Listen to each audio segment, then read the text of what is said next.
Hello guys, warm welcome to my channel. Myself Shweta, nutritionist.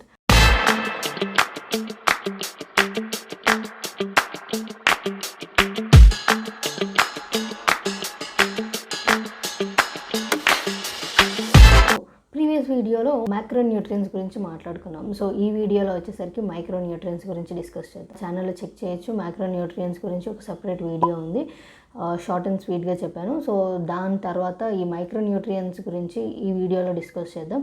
So ఈ వీడియోలో ఏమేమి include అయి ఉంటాయంటే అసలు మైక్రోన్యూట్రియన్స్ ఏంటి, అండ్ మైక్రోన్యూట్రియన్స్ యొక్క ఇంపార్టెన్స్ ఏంటి మనకి, అండ్ ఆల్సో వాటి డెఫిషియన్సీస్ వల్ల వచ్చే హెల్త్ ప్రాబ్లమ్స్ ఏంటి, అండ్ వాటి గురించి ఉన్న మిత్స్ ఏంటి. Firstly, what are micronutrients? So micronutrients కిందకి ఏమేమి వస్తాయి, మైక్రోన్యూట్రియన్స్లో ఏమి ఇంక్లూడ్ అయి ఉంటాయంటే vitamins and also minerals. So firstly vitamins అనేవి 2 టైప్స్ ఉంటాయి. అవి water soluble vitamins and fat soluble vitamins.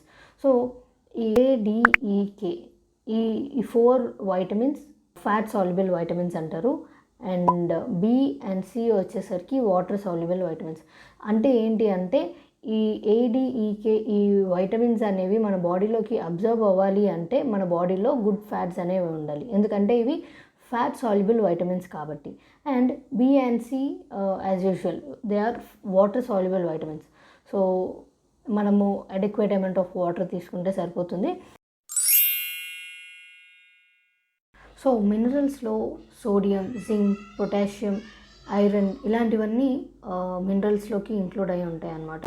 So next thing వచ్చేసరికి importance of micronutrients. First thing వచ్చేసరికి ఎనర్జీ ప్రొడక్షన్. సో మన బాడీలో ఎనర్జీని ప్రొవైడ్ చేసేవి 2 న్యూట్రియన్స్. సో అవి ఏంటి అంటే vitamin B and vitamin C. And also మిగతావి కూడా యూస్ఫుల్లే, బట్ మేజర్గా విటమిన్ B అండ్ C మనకి ఎనర్జీ ప్రొడక్షన్కి యూజ్ అవుతుంది. సో ఈ విటమిన్ B, C ఒకవేళ డెఫిషియన్సీ ఉంటే కనుక మనకి కనిపించే సిమ్టమ్స్ ఏంటి అంటే మనము వీక్గా ఫీల్ అవుతూ ఉంటాం, ఫ్యాటిక్గా ఫీల్ అవుతూ ఉంటాం, ఎనర్జీలెస్గా ఫీల్ అవుతూ ఉంటాం. సెకండ్ థింగ్ వచ్చేసరికి ఇమ్యూన్ సిస్టమ్ ప్రొటెక్షన్. సో మన ఇమ్యూన్ సిస్టమ్ని ప్రొటెక్ట్ చేయడానికి A, C, D అండ్ మినరల్స్లో వచ్చేసరికి జింక్ ఇవన్నీ కూడా మేజర్గా మనకి ఇమ్యూన్ సిస్టమ్కి హెల్ప్ అవుతాయి. ఓకే, సో ఎప్పుడైతే మనకి వీటి డెఫిషియన్సీ కనిపిస్తే మన ఇమ్యూన్ సిస్టమ్ డౌన్ అవుతుంది. ఇమ్యూన్ సిస్టమ్ డౌన్ అవుతే మనకి ఫారెన్ బాడీస్ అంటే వచ్చినప్పుడు మన బాడీని మనం ప్రొటెక్ట్ చేసుకునే దాంట్లో ఇబ్బంది అవుతుంది, అంటే మనకు రోగనిరోధక శక్తి తగ్గిపోతుంది. థర్డ్ థింగ్ వచ్చేసరికి బోన్ హెల్త్. మన బోన్ హెల్త్కి మేజర్గా హెల్ప్ అయ్యేది vitamin D and calcium. So ఎందుకంటే జనరల్గా అందరూ మన బోన్ స్ట్రాంగ్గా ఉండాలి అంటే కాల్షియం ఉంటే చాలా అనుకుంటారు, బట్ ఈ అబ్జర్ప్షన్కి విటమిన్ D చాలా important. And vitamin D observe అవ్వాలి అంటే మన బాడీలో గుడ్ ఫ్యాట్స్ అంటే omega-3 ఫ్యాటీ యాసిడ్స్ అనేవి చాలా ఇంపార్టెంట్. సో మనం అర్థం చేసుకోవాల్సింది ఏంటి అంటే ప్రతి న్యూట్రియంట్ మనకి ఇంటర్లింక్డ్ ఉంటాయి. అన్ని న్యూట్రియన్స్ మనకి ఇంపార్టెంటే, ఒక్కటి కూడా ఇది కాదు అనేది ఉండదు. సో ఈ విటమిన్ D కానీ లేదా కాల్షియం కానీ తక్కువైతే మనకి ఆస్టియోపోరోసిస్ వచ్చే ఛాన్స్ ఉంటుంది, అంటే మన బోన్స్ అన్నీ వీక్ అయిపోయి బ్రేక్ అయ్యే ఛాన్స్ ఉంటుంది. ఫోర్త్ థింగ్ వచ్చేసరికి బ్లడ్ క్లాటింగ్. సో మన బ్లడ్ క్లాట్ అవ్వడానికి మనకి యూజ్ అయ్యే మైక్రోన్యూట్రియంట్ ఏది అంటే పొటాషియం. సో మనందరికీ తెలిసిందే పొటాషియం అండ్ విటమిన్ E ఈ 2 మనకి బ్లడ్ క్లాటింగ్కి యూజ్ అవుతాయి. ఎప్పుడైతే ఈ 2 మైక్రోన్యూట్రియన్స్ డెఫిషియన్సీ ఉందో ఏమవుతుందంటే బ్లడ్ ఓవర్ బ్లీడ్ అయిపోతుంది అనమాట.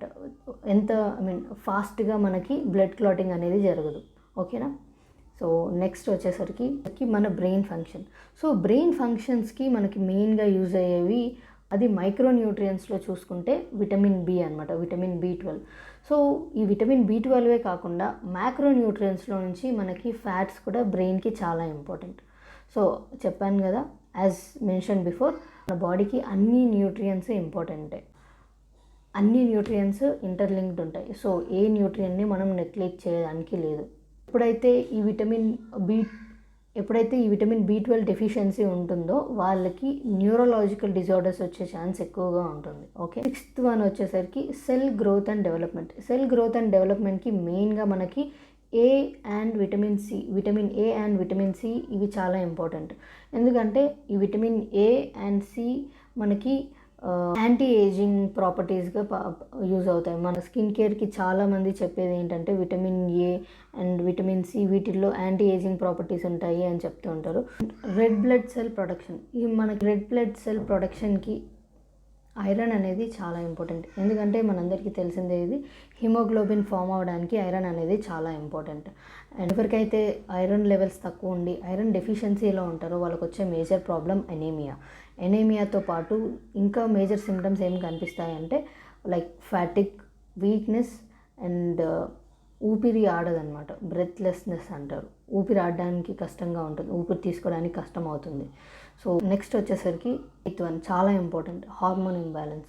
బాడీలో హార్మోన్స్ ప్రాపర్గా ఉండాలంటే అన్ని న్యూట్రియంట్స్ ఇంపార్టెంట్, ప్రతి న్యూట్రియంట్ హార్మోన్స్కి ఇంపార్టెంట్. అన్ని న్యూట్రియంట్ వాల్యూస్ నార్మల్గా ఉంటేనే మన హార్మోన్స్ అనేవి ప్రాపర్గా సెక్రెట్ అవుతాయి. ఎప్పుడైతే ఈ హార్మోన్స్ డౌన్ అవుతాయో మనకి thyroid issue, irregular periods and hair fall, ఇవన్నిటికీ మేజర్ రీజన్ మన తీసుకునే ఫుడ్లో న్యూట్రిషన్ తక్కువైపోయి జంక్ ఫుడ్ అండ్ మన life style like sedentary life style వల్ల ఈ జనరేషన్లో హార్మోన్ ఇంబ్యాలెన్స్ అనేది చాలా క్వైట్ కామన్గా కనిపిస్తుంది అందరిలో.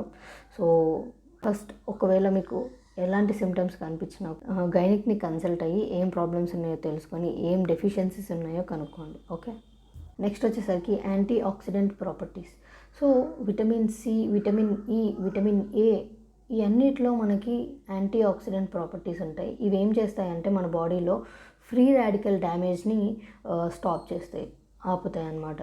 సో ఎప్పుడైతే మనకి విటమిన్ డెఫిషియన్సీస్ ఉన్నాయో like vitamin A, vitamin C, vitamin E, ఇలా ఇవన్నీ ఒకవేళ డెఫిషియన్సీస్లో ఉంటే మనం ఏమవుతుందంటే మన బాడీలో ఏజింగ్కి గురవుతాం. అంటే తక్కువ ఏజ్ ఉన్నా కానీ ఏజ్డ్గా కనిపిస్తాం. అండ్ ఆల్సో క్రానిక్ డిసీజెస్ వచ్చేదానికి హైయెస్ట్ ఛాన్సెస్ ఉంటాయి. వచ్చేసరికి డిసీజ్ ప్రివెన్షన్.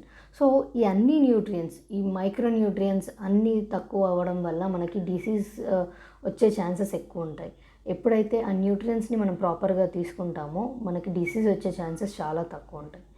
సో నెక్స్ట్ వచ్చేసరికి మిత్స్ గురించి మాట్లాడుకుందాం ఈ న్యూట్రియంట్స్లో. సో నా దగ్గరకు వచ్చే రిపోర్ట్స్లో చాలామందిలో ఈ అన్ని న్యూట్రియంట్స్లో డెఫిషియన్సీస్ చూస్తున్నాను. యాన్సిస్టర్స్కి ఈ ఇష్యూస్ ఉండేవి కాదు, వాళ్ళకి ప్రాపర్ ఫుడ్ ఉండేది, అన్ని న్యూట్రియంట్స్ చక్కగా అందేవి అండ్ వాళ్ళు ఫిజికల్గా ఫుల్ యాక్టివ్గా ఉండేవాళ్ళు.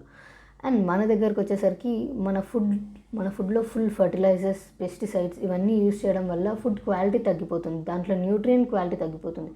ఇదివరకు ఎగ్లో మనకి almost 9 to 10 grams of protein వచ్చేది, ఇప్పుడు చూసుకుంటే 7 to 6కి పడిపోయింది. సో నెక్స్ట్ జనరేషన్కి ఎలా అవుతుందో మరి.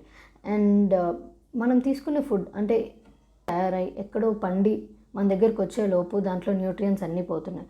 సో చాలామంది ఏమనుకుంటారంటే సప్లిమెంట్స్ తీసుకుంటే అవి మన బాడీకి అడాప్ట్ అయిపోతాయి అనుకుంటారు. బట్ సప్లిమెంట్స్ చాలా ఇంపార్టెంట్, ఎందుకంటే మనం తీసుకునే ఫుడ్లో మనకు న్యూట్రిషన్ అందనప్పుడు supplements are the best choice.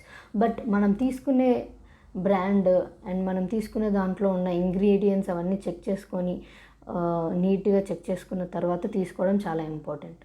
But supplements తీసుకోవడం తప్పు అని మాత్రం కాదండి. Thanks for watching guys. So do like, share and subscribe to my channel. Thank you.